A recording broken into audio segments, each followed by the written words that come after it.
राजोवाच यथा चरति अथ भागवतं ब्रूत यद्धर्म यादृशो नृणां यत्प्रुते येर्लिंगेर भगवतप्रियः.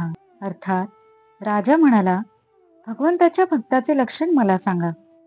तो कोणते धर्म पाळतो, चार लोकात तो कसा वागतो, कसा बोलतो, त्याचे वर्तन कसे असते आणि तो हरीला प्रिय कशामुळे होतो ते मला सांगा.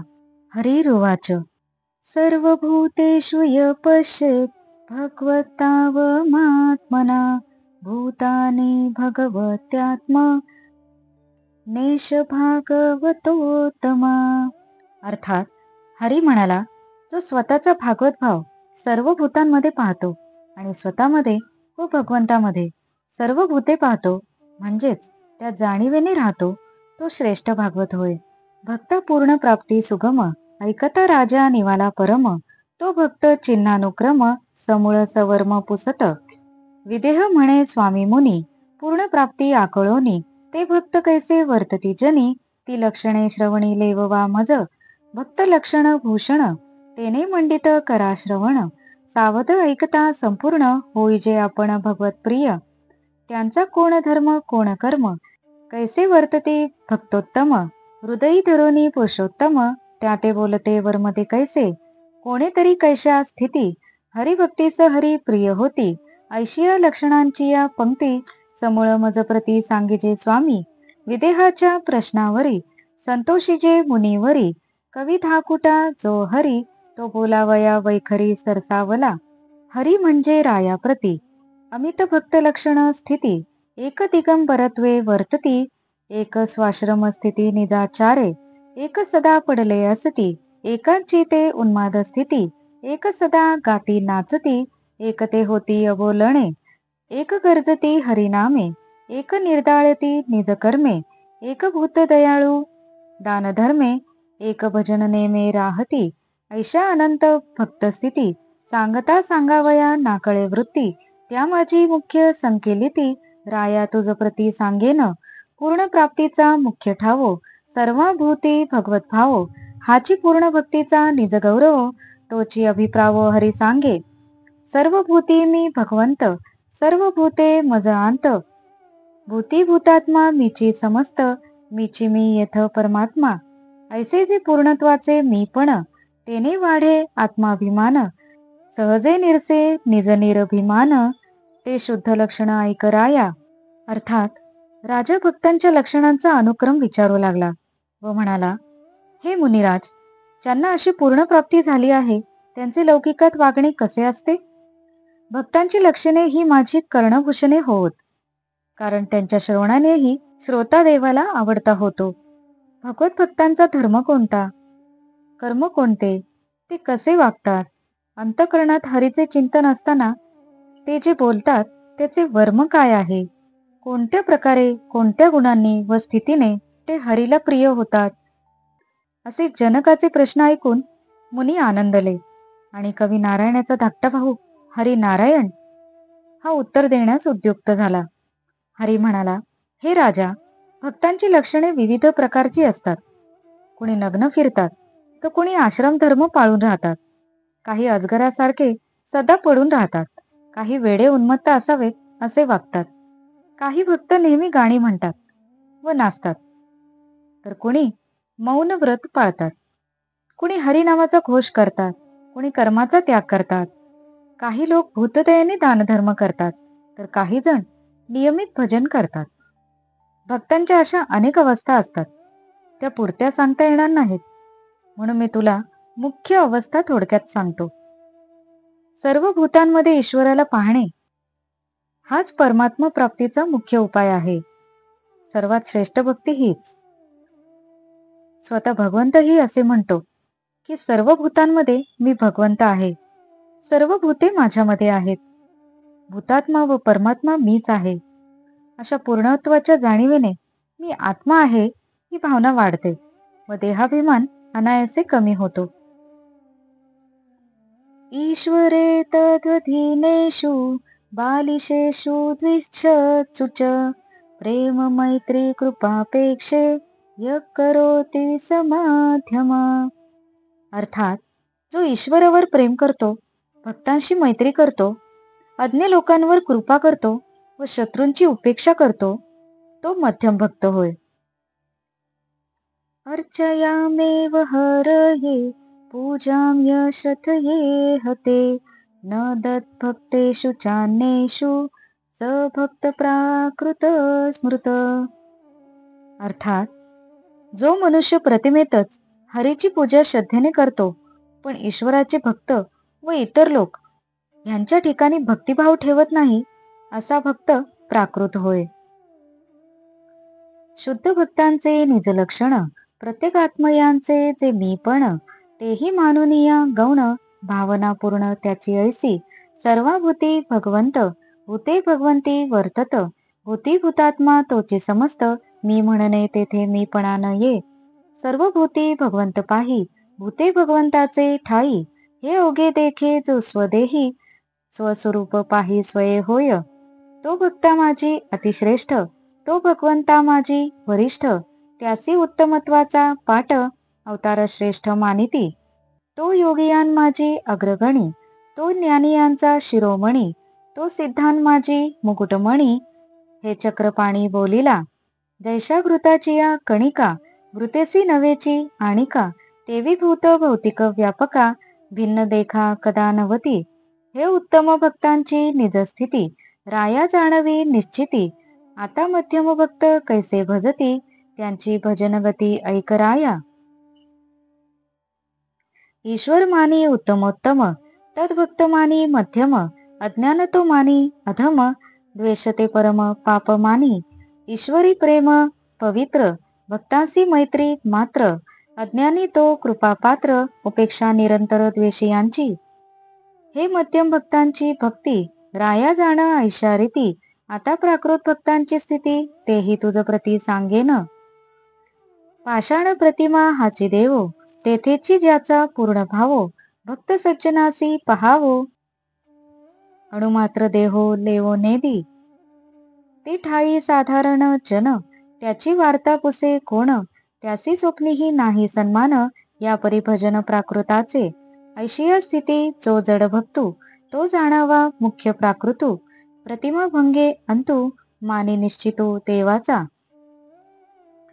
अर्थात, आत्म्याला मी समजणे हे शुद्ध भक्ताचे लक्षण आहे, पण त्याला गौण मानून शुद्ध भक्त सर्वव्यापी परिपूर्ण भगवंताशी एकरूप होतो. सर्व भूतांमध्ये ईश्वर व ईश्वरात सर्व भूते असतात आणि सर्व भूतांमधील तोच भूतात्मा मी आहे असे म्हणण्यात मीपणाचा दोष येत नाही, कारण अशा दृष्टिकोनामुळे तो भक्त स्वतःच स्वस्वरूप होतो. तो भक्तांमध्ये अतिश्रेष्ठ, भागवतात वरिष्ठ आणि जणू काही उत्तमत्वाचा आधार असा अवतार श्रेष्ठ होय.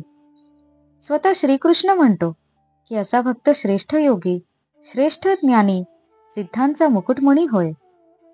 घृतातील कण्या जशा घृताहून भिन्न नसतात, त्याप्रमाणे आकाशातील पंचमहाभूते व चतुर्विध भूत शरीरे ही केव्हाही परमात्म्यापेक्षा वेगळी नाहीत. अशी दृढ भावना ठेवणे हीच उत्तम भक्ताची स्वाभाविक स्थिती आहे, असे निश्चयाने जाणावे. आता मध्यम भक्ताची लक्षणे ऐक. जो ईश्वराला उत्तम मानतो, ईश्वराच्या भक्ताला मध्यम मानतो, अज्ञानी लोकांना अधम मानतो आणि नास्तिक व तेष्टे लोकांना पापी मानतो.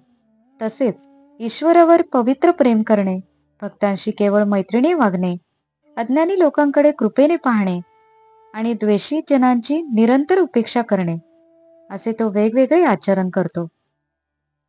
तो मध्यम भक्त होय व त्याची भक्ती अशा प्रकारची असते. आता आज्ञ भक्ताची भक्ती कशी असते ते सांगतो. पाषाणाची प्रतिमा हाच ज्याला देव वाटतो, तेथेच ज्याचा पूर्ण भाव आहे त्या मूर्तीपुढेच तो नमस्कार करतो, पण इतर सज्जन भक्तांपुढे जराही वाकत नाही. मग साधारण लोकांची वार्ता कोण पुसतो? तो स्वप्नातही यांचा मानसन्मान करीत नाही. अज्ञ माणसाची भक्ती अशीच असते. असा जो भक्त असतो त्याला मूर्ती भंग पावली म्हणजे देवाचा अंत झाला असे वाटते. गृहीत्वाप्येन्द्रियर्थ्यानो न द्वेष्टी न रुष्यते विष्णुर्मायामिदं पश्यन् स वै भागवतोत्तमा. अर्थात जो भक्त त्याच्या इंद्रियांनी विषयांचे ग्रहण घडूनही हे विश्व विष्णूची माया आहे असे पाहतो व त्यामुळे तो कशाचाही तिरस्कार करीत नाही व कशानेही संतोष पावत नाही, तोच उत्तम भागवत होय.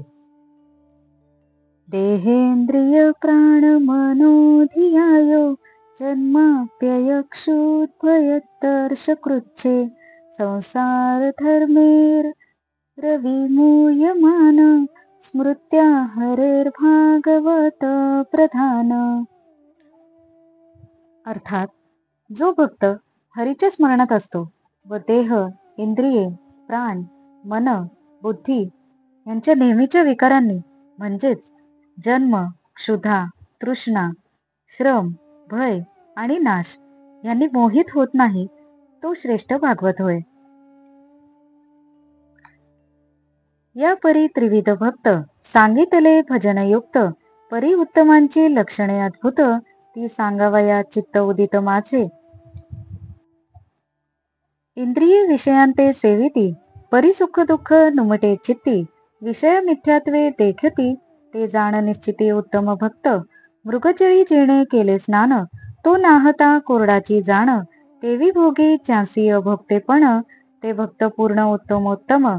उत्तम भक्त विषय सेविती हा बोलू रूढला प्राकृता प्रती त्यासी विषयी नाही विषय स्फूर्ती त्यागेती भोगेती दोन्ही मिथ्या.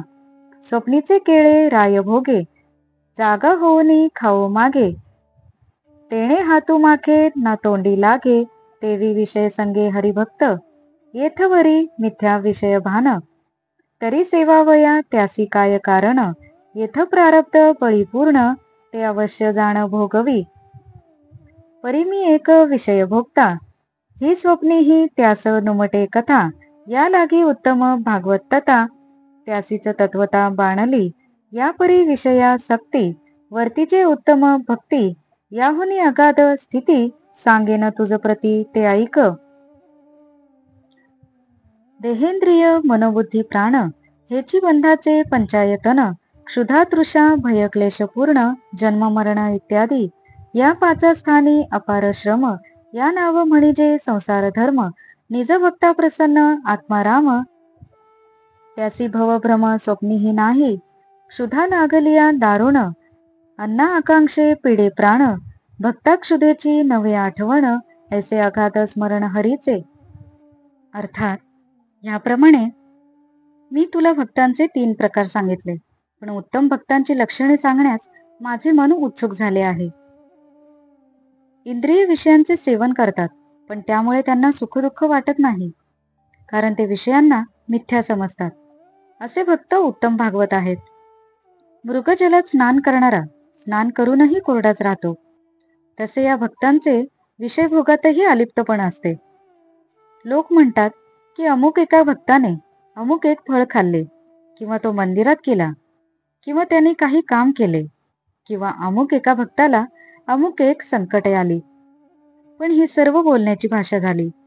त्या भक्तांना विषयांचा अनुभवच येत नाही, म्हणून ते विषयांचा त्याग करतात किंवा भोग घेतात हे म्हणणे खोटे आहे.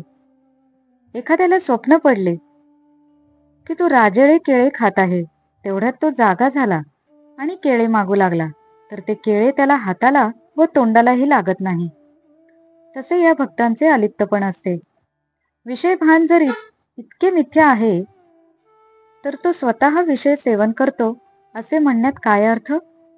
पण प्रारब्धामुळे भक्तांच्या समोर चांगले वाईट विषयभोग येतात, पण विषयांचा भोगता मी आहे असे त्यांच्या स्वप्नातही येत नाही. उत्तम भागवताचे हे लक्षण आहे. उत्तम भक्ताचे विषयामध्ये वर्तने असे असावे. राजा, त्याहूनही उत्तम स्थिती मी सांगतो ती ऐक. देह, इंद्रिये, प्राण, मन व बुद्धी या 5 द्वारातून मनुष्याला बंधन घडते. त्यात तहान, भूक, भय, श्रम, जन्म, मरण इत्यादी घटना घडत असतात. हेच संसार धर्म.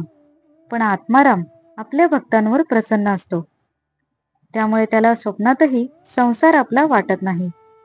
भूक फार लागली म्हणजे प्राण व्याकुळ होतो, पण भक्तांना हरीचे असे तीव्र स्मरण होत असते की त्यांना भुकेची आठवणच होत नाही.